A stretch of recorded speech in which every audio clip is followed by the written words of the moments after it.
So this week was Congress's first ever crypto week, and just today, three bills are passed that I think are honestly going to change the future of finance forever. The way we see money, the way we see economics, the way we see crypto, the way we see assets will change forever because of these three bills. I'm going to explain what they are, what they do, and how to be prepared for the stuff that's going to come when they pass. Because I'm telling you, this is game changing. First bill passed is called the Genius Act, and what this does is it treats stable coins the same way you treat the US dollar. If you don't know what stable coins are, these are crypto coins that are tethered to the US dollar. So the price is constantly consistent with $1 US, and they make crypto transactions super easy.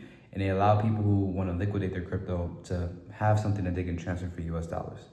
And now the government can basically regulate cryptocurrencies that are stable coins that are tethered to US dollar as if they're US dollars. Now, the reason why this is massive is because this opens the door for stable coins, specifically crypto, to be treated as legal tender. This is the first step. The first step to treating something like it's real is regulating it like it's real. And now we have stable coins. We have USDT, US dollar tether, USDC, US dollar coin are starting to be treated like real currencies. And this opens the door for a vast amount of transactions that could be done on these blockchains for real life transactions, real life trades, and the potential is limitless. But this basically means that these stable coins, these cryptocurrencies tethered to the US dollar, are starting to be treated like the US dollar, and that's massive. Second is the Clarity Act. This might be the most important, if not the most important, it's the most interesting. Basically, this delineates whether or not digital assets, crypto, will be treated as commodities or will be treated as securities. Now, I don't know which one they're gonna choose. And if I had to choose, I would list them as commodities in my personal opinion. I'll explain why later. But whichever one they choose, this opens the door for any crypto asset. It doesn't matter if it's Solana, Bitcoin, Ethereum, or it could be tokens from whichever person decides to launch a token. These cryptocurrencies that are out here in the market will now have some status as real assets, because crypto right now is like the wild, wild west, right? You got all these different assets, but you don't know what to call them. What the hell is a Solana or an Ethereum or a Bitcoin or a Coinbase? These are just random things that have no delineation, they have no subjugation, they have no, there's no specific outline to tell people what these are. And as a retail investor, as a layperson, why would you buy something when you don't even know what it should be? You don't know if it's a commodity or security. You don't know if it's an asset or a liability. It's hard for people to invest in something when they don't understand what it is. This now opens the door for people to say, okay, this asset is a commodity or this asset is security. I know how it functions, what it's supposed to do, and what it can do for me. This opens the door for a lot more investment, a lot more money in the door, and a legitimization of cryptocurrency as real and useful assets. The last one, and this is probably the most paramount one, and I'm so glad this was passed because this could have been super dangerous. It officially banned the use or the implementation of central bank digital currency. Now, for years, since 2020, people have been talking about this, especially when the pandemic came around, because people thought, okay, COVID's coming around, they're forcing us to put on masks and do etc., this, that, and the other. What if they're gonna force a digital currency on me? I don't wanna use their currency. I don't wanna have to transact with just this currency. I don't want to only use my phone to ride the bus or buy a gallon of milk. And people were really concerned about the use of central bank digital currencies. And there was a lot of talk from central bankers all over the world about CBDCs, central bank digital currencies. I mean, I watched the interview with Luke Belmar, and he spoke to a central banker, I think in Albania, one of these countries. And what he said was he believes that Albania and the rest of the world will be using central bank digital currencies to control people. And if you're able to control people's money, you control their spirit, you control their lifestyle, you control their freedom. And that was super scary to me. I was really worried about that, but gratefully, the creation or adoption of any central bank digital currency by the US Federal Reserve or any American entity has been blocked. So the government basically can't control you with crypto, at least in an upfront way. That doesn't mean they can't control you because they have their plans, and you see it happening. Trump dropped his own meme coin. People are investing in crypto. All these people are into crypto, even the rich people in the world, Elon Musk, etc.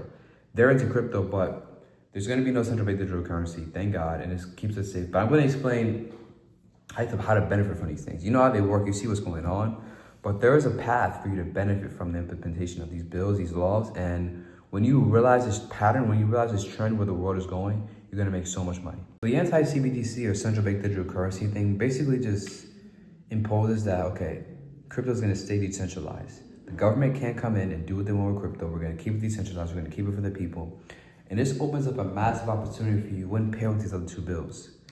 First off, the Stablecoin Act is going to allow for people to make transactions with stablecoins. Now, if you're a crypto trader or you've had a little bit of crypto, you know that when you want to withdraw your crypto, you got to make it either USDC or USDT, or bare minimum, even if you're not withdrawing with that, you sell your Bitcoin, your Ethereum, Solana, whatever trade you just made for that, so it's stable, right? Because you can make a good trade and then hold that trade, end up losing all your money because the price has changed like that.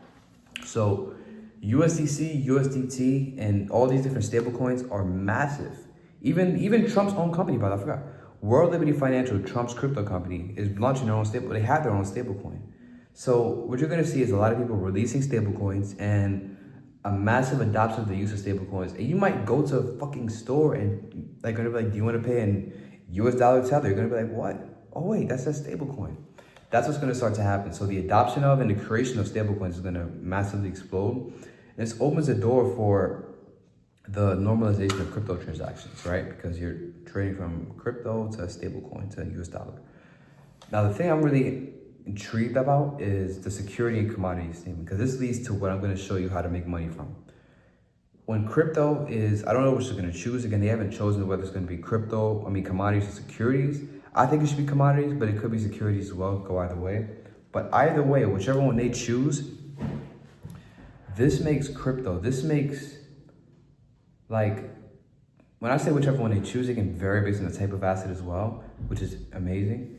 And when I say this, right, this means that people can go out there and launch their own tokens, and it can be differentiated for various purposes. So say you run a pizza shop and you're like, okay, I can't access any funding. I need a loan. I need some money, but I can't get it from traditional sources. What if I launch my own token and market it as a commodity, because my business is commodity where I sell pizzas? You can make your token for your pizzas, make an Instagram account, post about how many pizzas you get, go viral, post about how many customers you get, right? You go viral, and then you launch this token. This is almost a social asset, right? And once it is passed as a commodity of security, someone who walks across the street might want to invest in that, because now they see it as not just a crypto asset, it's not just a rug pull, it's a real legitimate asset that they might want to invest in. This opens the door for countless people to go in and tokenize their assets, tokenize their businesses, tokenize their brands and organizations, to turn it into a funding machine, its own little economic machine. And this is what I want to get to, because I currently run an agency that tokenizes businesses, all types of businesses, all types of companies, all types of startups. It doesn't have to be a business, so it's YouTube channels, startups, sports teams, charities, doesn't matter what it is. We create tokens for them and get them funding. But now with this bill passed, we can take the tokens we make for people, or the tokens that you want to make for your own business, for your own craft, and they can literally be seen as commodities. So you can go in, spend 10 minutes making a coin, and now you have your own commodity that you created. You don't have to be an institutional organization. You don't have to be the Fed. You just created a commodity. You just created a security from a couple buttons on your phone, a couple buttons on your computer. You created a commodity. You created a security. This is officially decentralized finance. And this means that you can take anything you want, anything that has value, put it on a marketplace, and it's a real asset that's tradable and that can make you money, get you financing, get you funding, and get you leverage. It can even help you leverage for loans, help you leverage for debt. I mean, it's absolutely incredible, bro. But the problem is, it's not that easy. You can't just go and launch a coin. You can't just go and do what you want. What you have to do is do it the right way. And the whole thing about crypto, the whole thing about building assets that are trustable, that are reliable, and that make you money is that you need to market them the right way. You need to show people results. You need to show people that you know what you're doing. You need to show people that I have an event horizon. I'm going to do this, this, and this, and I'm going to make you more money as a result. We help you do that. You see, what we do is you go in, go talk to your business, figure out what you do, figure out how to market what you do to the right people, to the right investors, and we make you money with your own token. It's that simple. Now we have a free pricing program. We just make the coin for you, Brandon. We have paid programs for specific tokenomics, right? If you want to distribute a certain amount of supply to your fans, to your subscribers, to people who come to your local business all the time, you can do that as well. We have custom tokenomics, custom allocations, custom settings for people who want that, but those are paid plans. We also have a free plan. If you want to come in and make a token easily, get started, that's what we do for you. No complicated hassles, no need to figure out the system, no need to be a marketing expert or a crypto expert. You come to us. So if you want to do that, the link is down below. But even if you don't want to work with us, it might be worth it to start creating your own tokens, because the path is headed towards that. And if you miss out, I don't know what to say to you. But yeah, God bless, and I hope it's useful.